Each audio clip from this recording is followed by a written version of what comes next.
आशा करता हूं आप सब बहुत अच्छे होंगे। मेरा नाम है सिद्धांत अग्निहोत्री। स्टडी ग्लोस पे आपका बहुत बहुत स्वागत है। आज हम बहुत ही इंपॉर्टेंट टॉपिक की बात करेंगे दोस्तों। आज हम बात करेंगे, ये केस स्टडी के लिए यूज हो सकता है। जीएस पेपर 4 एथिक्स इंपॉर्टेंट है दोस्तों। इनफैक्ट जीएस पेपर 2 में भी ये काफ़ी हद तक पूछा जा सकता है, क्योंकि इस बार ये केस जो है काफ़ी वो रहा चर्चा में। तो आर्यन खान केस की बात करेंगे हम। इस पे एनसीबी ने चार्जशीट फाइल कर दी है। सबसे पहले क्या होता है? सबसे पहले होती है FIR, complain, then investigation, then chargesheet, then case चलता है। तो ये second last step, chargesheet file कर दी है, सबसे इंपॉर्टेंट। इस पे उन लोगों के नाम होते हैं जिन पे चार्जेस फ्रेम्ड हैं, जो कि इसमें इन्वॉल्व थे। 20 लोग पकड़े गए थे। आपको याद होगा पिछले साल 20 लोग पकड़े गए थे, जिसपे Aryan Khan one of the prime accused थे, जिन्होंने ऐसा बोला, जिसने ड्रग लिए थे इन्होंने, और एक बहुत बड़े सिंडिकेट की बात की गई थी। पूरे बॉलीवुड को कटघरे में खड़ा कर दिया और लगभग हर एक एक्टर को बुलाया, एक्ट्रेस को बुलाया। समीर वानखेड़े इस पूरी की पूरी टीम को लीड कर रहे थे, special investigating team, IRS officer. Cordelia cruise था, याद होगा आपको पिछले साल, और वहां पे रेड मारी, काफी लोगों को गिरफ्तार किया। आर्यन खान का दोस्त अरबाज मर्चेंट भी गिरफ्तार हुआ। 6 ग्राम चरस मिला उसके पास से। और 2 अक्टूबर आर्यन खान को भी गिरफ्तार किया गया। 8 अक्टूबर को आर्यन खान को आर्थर रोड जेल भेजा गया।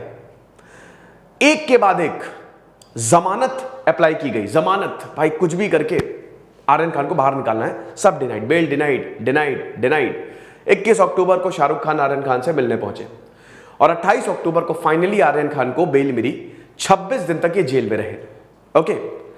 मुकुल रोहतगी, जो कि आर्यन खान का केस देख रहे थे, भाई फॉर्मर अटॉर्नी जनरल, जो कि हाईएस्ट लॉ ऑफिसर होता है, आर्टिकल 76, मुकुल रोहतगी ने ये पूरा का पूरा केस देखा और यही बोला कि कम से कम सच की जीत हुई। सत्यमेव जयते। मेरे क्लाइंट है शाहरुख खान, बट सत्य की जीत हुई। एक और चीज बोला कि मुझे एक रिग्रेट है कि आर्यन खान को बिना बात के जेल में रखा गया। उस वक्त मैं क्यों नहीं था? अगर उस वक्त होता तो ये नहीं होता।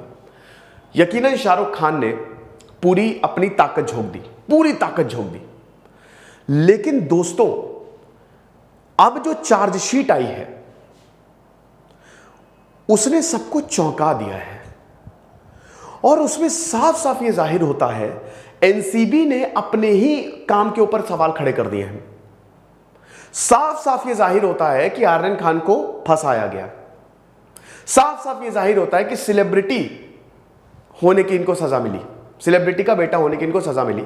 और बॉलीवुड को एक हमेशा एक सॉफ्ट कॉर्नर की तरह देखा जाता है, मतलब सॉफ्ट टारगेट की तरह देखा जाता है कि इनको टारगेट करो, और वही हुआ। एनसीबी ने समीर वानखेड़े के ऊपर सवाल उठा दिए कि जो इन्वेस्टिगेटिंग ऑफिसर है उसके पास कोई एविडेंस नहीं था, फंसाया उसने। समीर वानखेड़े से पूछा गया, अच्छा उस पर तो अभी मांगे समीर वानखेड़े का क्या कहना है। तो बात कुछ ऐसी है दोस्तों कि पहली बात, आर्यन खान के खिलाफ कोई सबूत नहीं मिले। एनसीबी की चार्जशीट में आर्यन खान को क्लीन चिट दी गई है, क्लीन चिट। कोई सबूत नहीं मिले आर्यन खान के खिलाफ। इनके दोस्त अरबाज मर्चेंट, 6 ग्राम चरस उसके पास मिला। 20 लोगों में से 5 को रिहा कर दिया गया है, 6 को रिहा कर दिया गया है। 14 के ऊपर 14 का नाम है चार्जशीट में, तो 20 से 6 जिसमें आर्यन खान भी है। अब यहां पे 4-5 चीजें हैं जिसके बिना पे आर्यन खान इसमें नहीं। जब इन्वेस्टिगेशन हुई, पहली बात तो इन्वेस्टिगेशन में धांधली, वो तो हम आपको पता ही, मैंने लेक्चर्स लिए थे, आपको याद होगा पिछली बार, कि यहां पे फिरौती 50 लाख तक की मांग की गई थी और इसमें समीर वानखेड़े का नाम आया था। नवाब मलिक ने भाई बहुत ही आरोप लगाए थे ना इनके ऊपर कि वो फिर बाद में पूरा कि पैसा इनको भी जाता उनको भी जाता है। Anything is possible. अब तो खैर उनके ऊपर इन्वेस्टिगेशन होगी। देखिए आईएएस ऑफिसर्स क्या होता है, ट्रांसफर कर दिया जाता है। ट्रांसफर से क्या होगा भाई, कार्रवाई करो, कार्रवाई करो आप उनके ऊपर, छोड़ो नहीं, वरना फिर ये किसी के ऊपर, क्योंकि इनको डर ही नहीं रहता है कि भाई हम कुछ भी करेंगे छूट जाएंगे। तो अगर ये इनके ऊपर कार्रवाई होनी चाहिए, इन्वेस्टिगेशन होनी चाहिए। एनसीबी ने खुद मान लिया है, आईआरएस ऑफिसर ने खुद मान लिया है उन्होंने कि हां भाई गलती हुई। और आप ये समझिए कि सबसे पहले तो आर्यन खान जो कॉर्डेलिया पे रेड हुई वो सही से हुई नहीं, सही से कॉर्डेलिया रेड हुई नहीं। कोई वहां पर रिकॉर्ड जो है उसको जो भी हो रहा था उसको कुछ भी रिकॉर्ड नहीं किया गया। जो फोन जब्त किए गए वो भी इलीगल थे। प्रभाकर सेल जो कि विटनेस इस केस में, उन्होंने बोला कि मुझे हमको ब्लैंक पेपर साइन करवाए गए थे। समीर वानखेड़े की जो टीम थी उन्होंने ब्लैंक पेपर साइन करवाए गए थे। और व्हाट्सएप जो चैट मिली है, व्हाट्सएप पहली बात तो कोई एविडेंस, क्योंकि जो व्हाट्सएप की चैट है कोर्ट ने बोला कि एविडेंस भाई नहीं आप इसको यूज कर सकते, क्योंकि जो केस है और व्हाट्सएप चैट का दूर दूर तक लेना देना नहीं है। फोन जबरदस्ती जब्त किया, इलीगली जब्त किया, और फोन को यह बताया गया कि ये जो व्हाट्सएप चैट मिली है ये आर्यन खान दोषी है। लेकिन बाद में पता चला, भाई एनसीबी ने खुद बोला कि व्हाट्सएप चैट भी, ये पहली बात तो फोन इलीगली वो किया गया था, और जो व्हाट्सएप चैट उसका दूर दूर से कोई लेना देना नहीं है। इनफैक्ट ये तक बोला गया है चार्जशीट में कि भाई आर्यन खान ने अपने दोस्त अरबाज मर्चेंट से ये सब बोला कि भाई ये सब मत रखा करो, ये जो तुम ड्रग्स रख रहे हो या तुम्हारे पास है इससे जितना हो सके दूर रहो। ये तो ये सारी बातों का हवाला देते हुए आर्यन खान को क्लीन चिट मिली है और एनसीबी ने अपने ही काम के ऊपर सवाल उठा दिए हैं। अब इसमें बहुत बड़े सवाल तो उठते ही हैं। बिना बात के 26 दिन जेल में बिताए, एक बार कोई आपके पीछे पड़ गया, कोई लॉ ऑफिसर पीछे पड़ गया तो गए काम से। क्या ताकत कुछ भी करवा सकती है? और क्या एनसीबी के उन ऑफिशियल्स को सजा नहीं मिलनी चाहिए जो इन सब में शामिल थे, जिन्होंने ये काम किया? क्या समीर वानखेड़े को सजा नहीं मिलनी चाहिए? क्योंकि आप बिना बात के, बहुत गालियां पड़ी थी उस समय आर्यन खान को, आपको याद होगा कितनी गालियां पड़ी थी, शाहरुख खान को कितनी गालियां। ऐसे एक रिया चक्रवर्ती केस था, आपको याद होगा, जबरदस्ती सुशांत सिंह राजपूत केस जो था उसमें भी कुछ नहीं मिला। ये मीडिया जो ट्रायल हो रहा है, क्या सही है?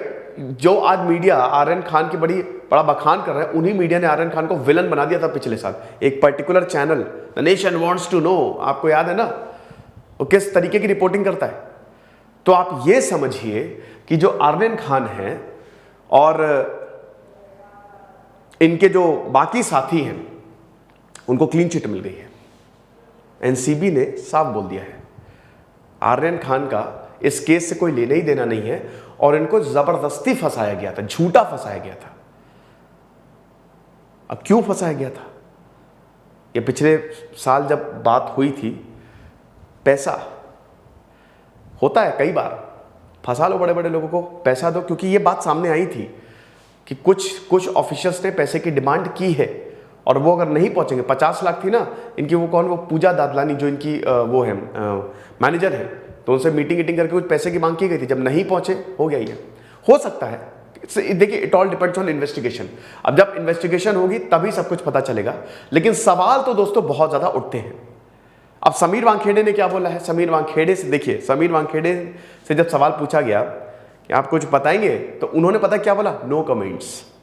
ये तक बोल दिया, अरे मैं एनसीबी में अब हूं कहाँ, मैं तो भाई दूसरे डिपार्टमेंट पे हूं, मुझसे क्यों पूछ रहे हो, ये तक बोल दिया। मतलब जो लीड ऑफिसर था, अरे कुछ तो बोलते आपने ये कन्नी काट ली, दाल में कुछ काला है, आपने ये बोल के कन्नी काट ली कि नहीं मैं एनसीबी में हुई नहीं और ना ही मैं एनसीबी ऑफिसर से बात करता हूं।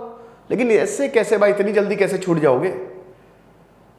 तो जो है आपके सामने है।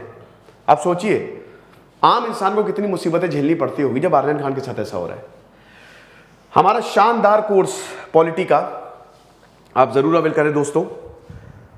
एनसीईआरटी कूपन कोड यूज करें दोस्तों, सिर्फ 3 ही दिन तक सेल रहेगी और कंबाइंड एनसीईआरटी लीजिएगा, आपको एक्स्ट्रा 25% ऑफ मिलेगा। 1 जून से लाइव क्लासेस शुरू है, स्मार्ट बोर्ड पे क्लास होगी। तो जैसे जैसे एनसीईआरटी अपडेट होंगी ना, वैसे वैसे प्राइस बढ़ेंगे। तो भाई एनसीईआरटी कोर्स को जरूर अवेल करें, मजा आ जाएगी। आईएएस की तैयारी करेंगे हम, बहुत ही शानदार आईएएस ऑफिसर बनाएंगे हम आपको। जैसे सिद्धांत अग्निहोत्री साइनिंग ऑफ।